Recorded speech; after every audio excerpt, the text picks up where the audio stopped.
Olá a todos, bem-vindos mais uma vez ao canal da Associação Instituto Sapiente, pós-graduação em reprodução humana assistida. Nesta aula, nós vamos abordar os parâmetros microscópicos da análise seminal. Caso você não tenha visto a primeira parte da aula, volta lá no vídeo e assiste. Caso você já tenha, vamos lá. A avaliação dos parâmetros microscópicos do líquido seminal, ela nos permite verificar o status dos espermatozoides em si, bem como as demais células que fazem parte do líquido seminal. Lembrando que ele só compõe apenas 5% do volume do ejaculado total. E o paciente ele deve ser devidamente orientado quanto à coleta, conforme nós falamos no vídeo passado, de maneira a não alterar o resultado final dos seus exames. Desta maneira, nós iniciamos a avaliação microscópica do líquido seminal. Ela é feita após a liquefação, pois assim nós temos condições de analisar cada um dos parâmetros que compõem a análise microscópica. Eles são a motilidade, que é a maneira como os espermatozoides se movimentam, a vitalidade, que diz respeito a quantos espermatozoides estão vivos ou estão mortos dentro daquela amostra, a concentração, o número de células redondas, que corresponde as células que compõem o trato genito-urinário masculino, as espermatogônias ou ainda os leucócitos. E esses sim são de interesse clínico, pois eles podem comprometer a fertilidade do paciente caso eles estejam num número muito alto. E para ver de uma maneira diferencial quem são os leucócitos, nós realizamos o teste da peroxidase, e um deles é o teste de Endites. Outro parâmetro também analisado é a motilidade espermática e, por fim, a aglutinação espermática. A motilidade ela deve ser analisada o mais rápido possível, uma vez que a exposição das células no ambiente pode prejudicá-lo.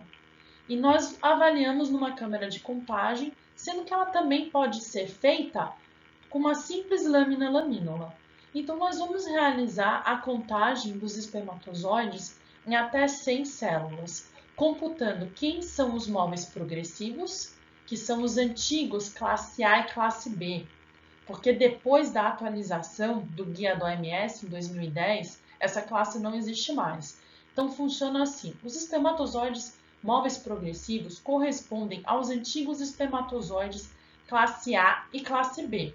Os espermatozoides móveis não progressivos, eles correspondem aos espermatozoides classe C, enquanto os D são os imóveis. Então, atualmente, nós utilizamos essa classificação: móveis progressivos, que nós abreviamos por MP, móveis não progressivos, os MP, e os imóveis, que abreviamos por IM.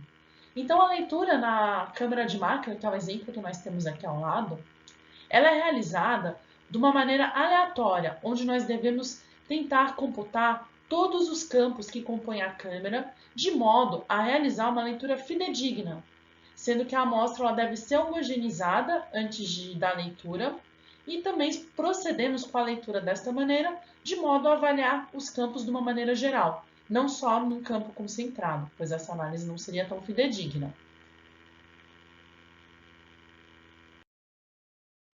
Então, desta maneira, os espermatozoides móveis progressivos se deslocarão ao longo da câmera, que nós estamos analisando, de modo progressivo. Os móveis não progressivos apenas apresentarão batimento do flagelo, porém sem se deslocar. E os imóveis não apresentarão movimento algum.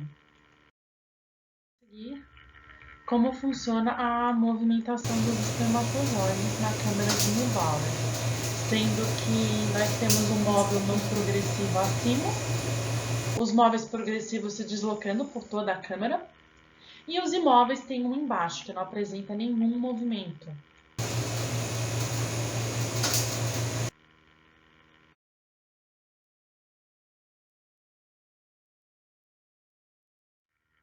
Então, desta maneira, ao final da nossa contagem, nós iremos expressar em porcentagem quantos espermatozoides móveis progressivos foram encontrados, quantos móveis não progressivos foram encontrados e quantos imóveis foram encontrados. Sendo que o valor de referência nos diz que 32%, acima de 32% de espermatozoides progressivos caracteriza uma amostra normal, bem como acima de 40% de móveis totais, onde nós somamos os móveis progressivos com os móveis não progressivos. E amostras cujo valor está alterado são aquelas que apresentam uma porcentagem menor que 40% de espermatozoides progressivos. Ou seja, a motilidade espermática está diretamente relacionada com a capacidade de fertilização desses espermatozoides, que por sua vez também está ligada às taxas de gestação. E atualmente o mercado dispõe de diversas metodologias pelos quais a gente pode estar analisando a motilidade, quer seja pela câmara de Neubauer, como nós vimos, até por sistemas computacionais mais modernos.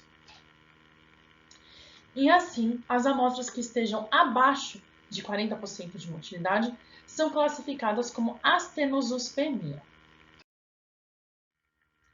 Então, uma vez que nós computamos abaixo de 40% de motilidade, nós não podemos afirmar que aqueles espermatozoides imóveis estão de fato mortos. Então, nos resta a pergunta: temos uma amostra com astenosospermia. Como devemos proceder? O guia da OMS nos preconiza seguir com um teste de vitalidade para analisarmos de fato se esses espermatozoides imóveis estão vivos ou mortos. Então, seguimos para a nossa próxima análise, que é a análise de vitalidade. O princípio dela vai funcionar com a permeabilidade da membrana. Nós temos diversas metodologias pelo qual a gente pode realizar, sendo duas as principais utilizadas, a por edema hiperosmótico, que o contato dos espermatozoides com uma solução específica de frutose vai responder de uma maneira positiva, ou seja, isso vai marcar os vivos. E também o teste de vitalidade espermática por eosina, que também funciona através da permeabilidade da membrana, só que vai marcar os mortos, porque eles vão ficar corados, uma vez que a célula morta ela perde toda a seletividade da membrana. E o valor de referência que nós temos, segundo a OMS, amostras são consideradas normais, são aquelas que apresentam uma taxa maior, uma porcentagem maior do que 58% de espermatozoides vivos. Os que se encontram abaixo dessa taxa, nós classificamos como necrosospermia. A seguir, nós vamos explicar um pouquinho de como cada um desses testes funciona. Então, o teste hipoosmótico vai nos marcar quais células estão vivas, já que o contato da célula com essa solução de frutose vai permitir que ocorra uma troca como o meio que ele está inserido, ou seja, a osmolaridade está íntegra nessa célula. Então, ocorre a marcação das células íntegras, principalmente na região da cauda dos espermatozoides. A cauda vai responder inchando. Desta maneira, nós temos uma marcação positiva da célula para a vitalidade, ou seja, marcamos as vivas. Já no teste a seguir, vai ocorrer ao contrário. O teste de eosina, ele vai marcar as células que estão mortas, pois uma vez que a célula não está mais viva, ela perde toda a seletividade que a membrana possui, ou seja, ela vai permitir a entrada do corante para dentro da célula e ela vai adquirir um tom rosado. O teste de eosina, existem diversas variações, como a eosina nigrosina, que deixa o fundo um pouco mais escuro, mas o intuito é o mesmo, é nós averiguarmos quem de fato está vivo ou morto dentro da nossa amostra.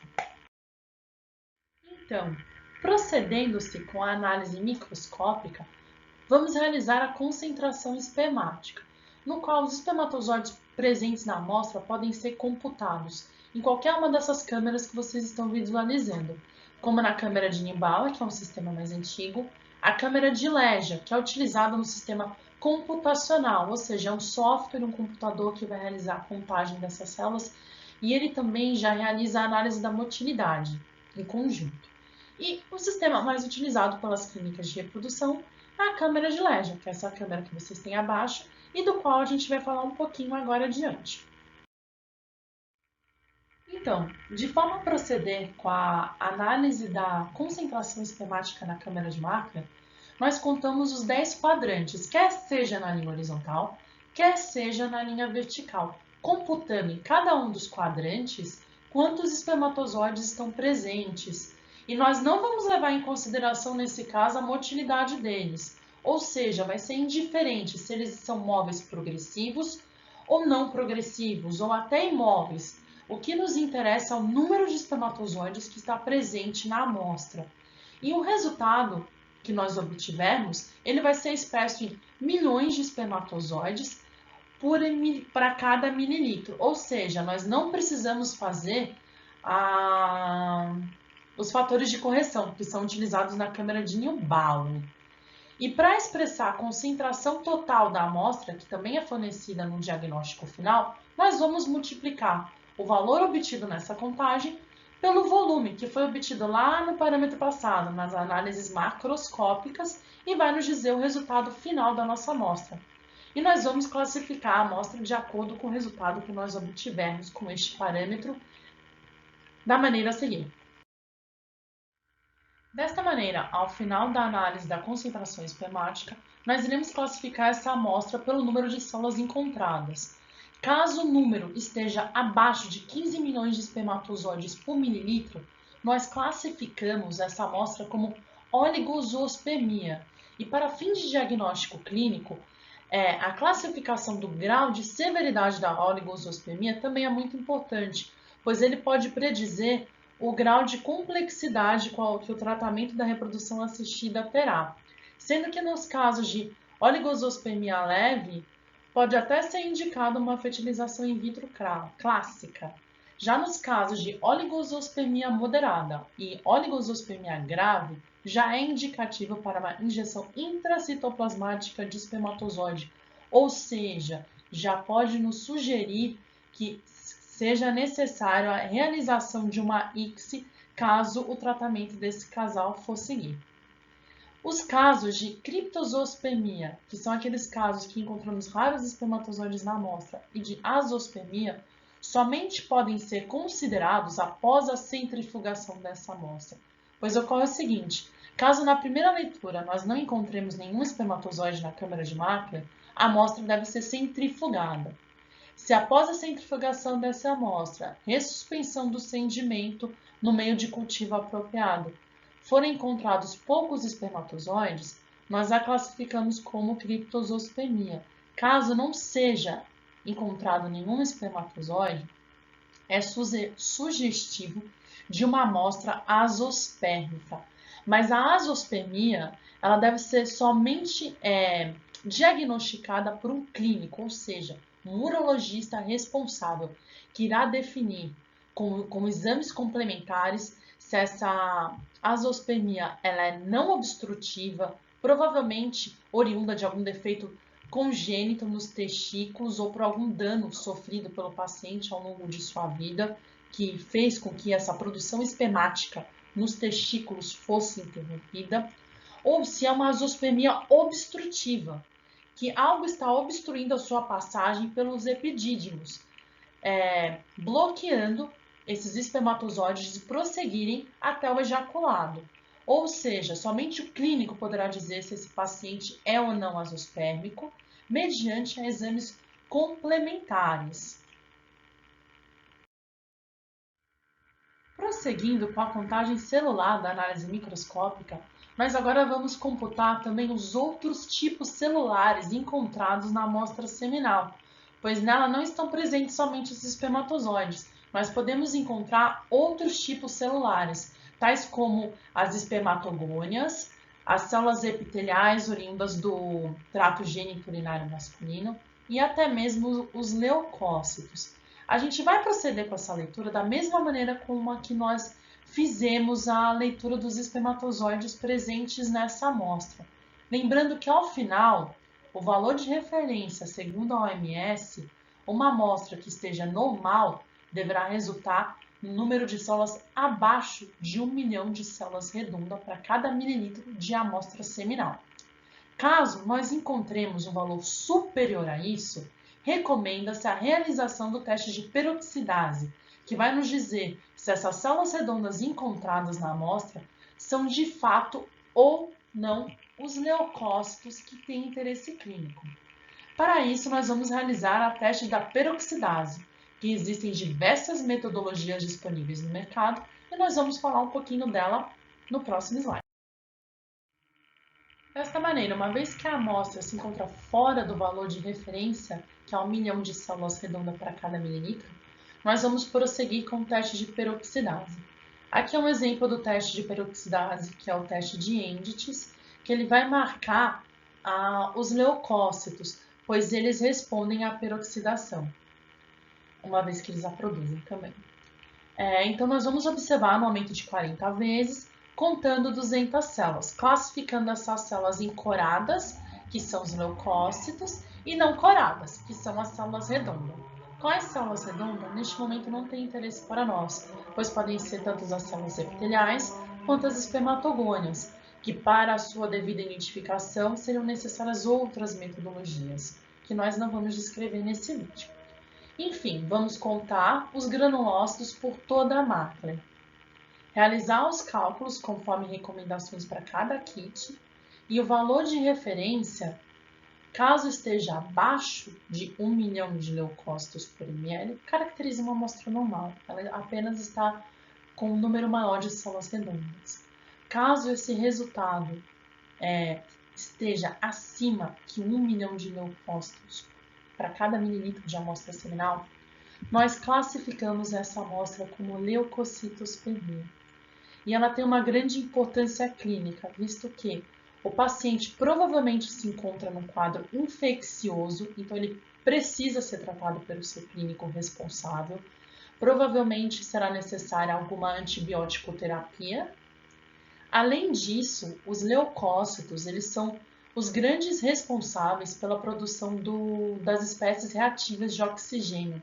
E essas podem prejudicar os espermatozoides de uma maneira que pode levar a alterações na sua motilidade, visto que o DNA mitocondrial, que vai ser responsável pela geração de energia necessária para os batimentos do flagelo, pode ser comprometido, e até mesmo o próprio DNA espermático pode ser comprometido pelo estresse oxidativo que esse sêmen pode estar sofrendo.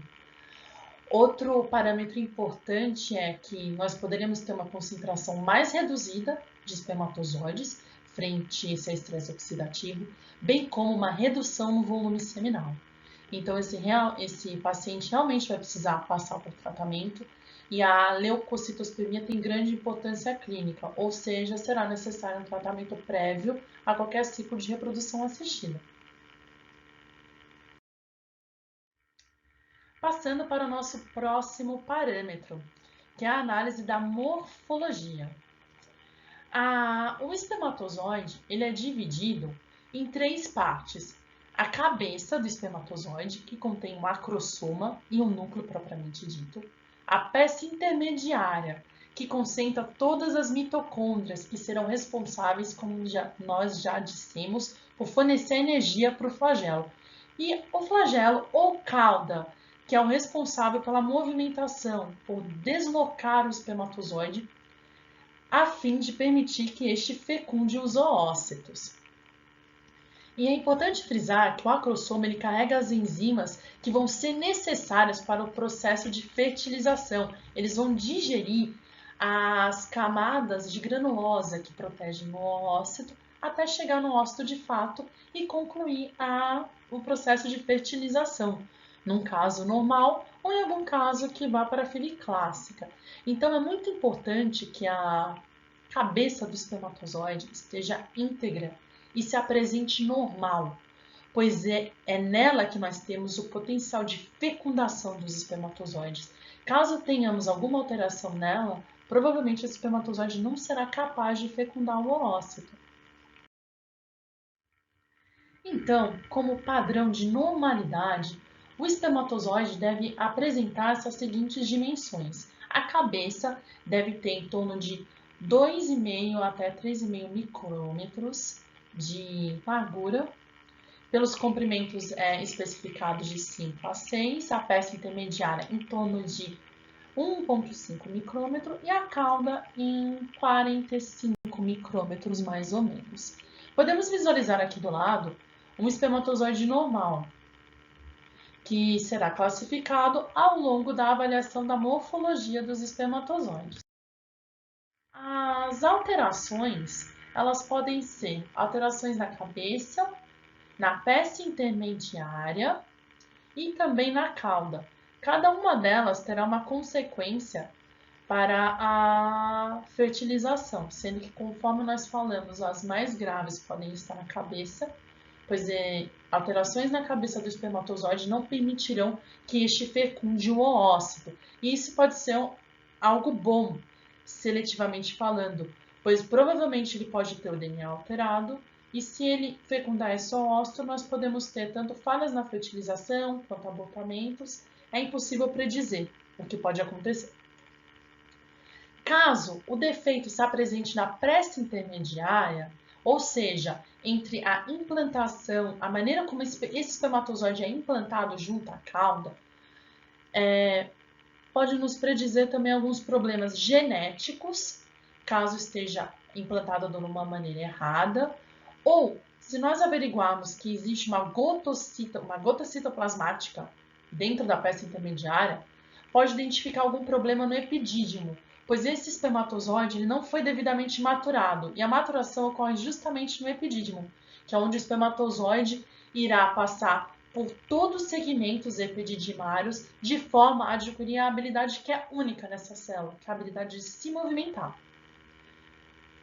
E os defeitos de cauda, eles podem ser sugestivos de processos tanto infecciosos quanto inflamatórios, e caso a cauda apresente alguma quebra, provavelmente foi alguma falha que ocorreu durante a produção do esfregaço dessa lâmina dos espermatozoides. Então, durante a confecção da lâmina para análise morfológica, o responsável deve ser extremamente delicado, de modo a realizar um esfregaço homogêneo e que não produza nenhum tipo de alteração na cauda dos espermatozoides, podendo gerar um resultado errôneo ao final da classificação.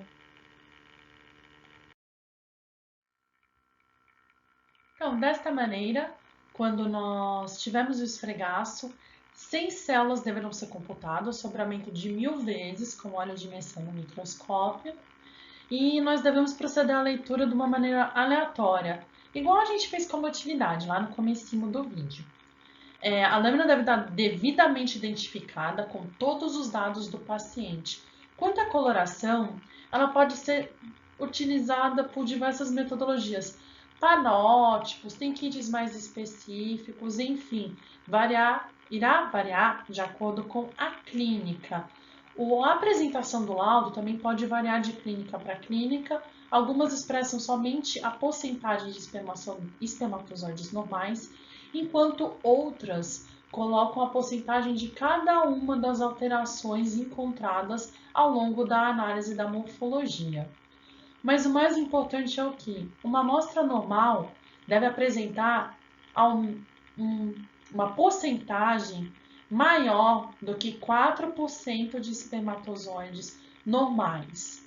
Caso o resultado apresentado seja menor, nós iremos classificar essa amostra como teratosospermica. Nós temos uma teratosospermia. E, por fim, nós analisamos a aglutinação espermática. Lembrando que nem todo centro diagnóstico realiza esse tipo de análise. Na análise da aglutinação, nós vamos ver também indiretamente como está a motilidade desses espermatozoides, pois uma vez que eles se encontrem aglomerados entre si, eles vão estar colados, quer seja pela cabeça, cauda, peça intermediária com peça intermediária, e vão prejudicar diretamente a motilidade espermática, visto que, uma vez que eles estão aglomerados, eles não podem se movimentar livremente pela amostra seminal e vai prejudicar a motilidade, bem como a futura fecundação do oócito. Então, nós vamos classificar de acordo com o grau de aglutinação e a localização que se refere a essa aglutinação. E a importância clínica da aglutinação se dá pelo fato que ela pode estar diretamente ligada a causas imunológicas, ou seja, nós podemos ter anticorpos anti-espermatozoides presentes na amostra seminal desse paciente, ou seja, ele vai precisar de um tratamento mais específico. Então, conforme nós falamos anteriormente, a aglutinação espermática tem grande importância clínica, pois é um resultado que vai ser sugestivo de presença de anticorpos anti-espermatozoides na amostra. Como nós podemos ver no quadro acima, nós classificamos a amostra quanto ao grau de aglutinação, o grau de severidade é analisado desde grau 1, que é um pouco severo, até o 4, que são casos mais severos, bem como a localização, onde A corresponde cabeça a cabeça, B cauda com cauda, e assim por diante até chegar ao E, no qual eles estão aglomerados de uma maneira desordenada. Então, frente a esse resultado, o clínico poderá investigar de uma maneira mais aprofundada, através da pesquisa das imunoglobulinas, se existem anticorpos anti-espermatozoides presentes nesse paciente, já que cerca de 10% dos quadros de infertilidade conjugal são causados por anticorpos anti-espermatozoides. Então, o clínico vai poder indicar o exame das imunoglobulinas, que seria um exame complementar, frente a essa técnica diagnóstica, que é uma técnica bem simples, ela pode ser realizada com o laminalamínula e está auxiliando, no diagnóstico mais aprofundado desse paciente, investigando se há ou não um quadro imunológico envolvido na infertilidade, como já nós dissemos. Ao final da nossa análise seminal, nós podemos classificar os parâmetros que foram encontrados. Caso todos os parâmetros estejam dentro dos valores referidos pelo Guia do OMS de 2010, nós classificamos a amostra como normozoospermia, porque todos os valores estão condizentes. Reduções no volume encontradas, que nós vimos lá, lembra na aula passada, da análise macroscópica, classificamos como hipospermia. Redução na motilidade dos módulos progressivos, astenosospermia. Aumento dos espermatozoides mortos, necrosospermia. Redução na concentração espermática da amostra, oligosospermia, ao passo que o aumento de leucócitos presentes na amostra é classificado como leucocitospermia, e quando nós temos um número menor do que 4% de espermatozoides presentes na amostra, classificamos como teratosospermia.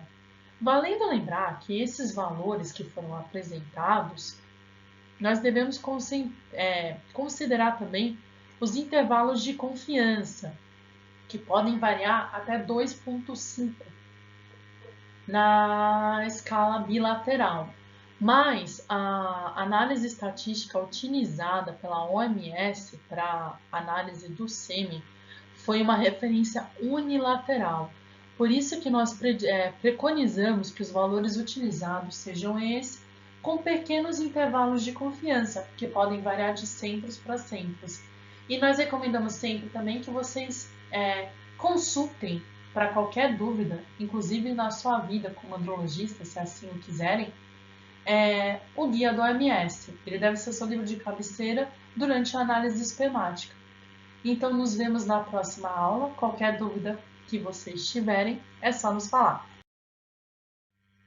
Então, o meu e-mail está aí disponível para vocês, para qualquer dúvida. E também utilizem os comentários aqui embaixo, para falar se gostaram ou não gostaram, ficou alguma dúvida. Muito obrigada a todos por assistir e passar esse tempo aqui com a gente. Tchau, tchau e até a próxima aula.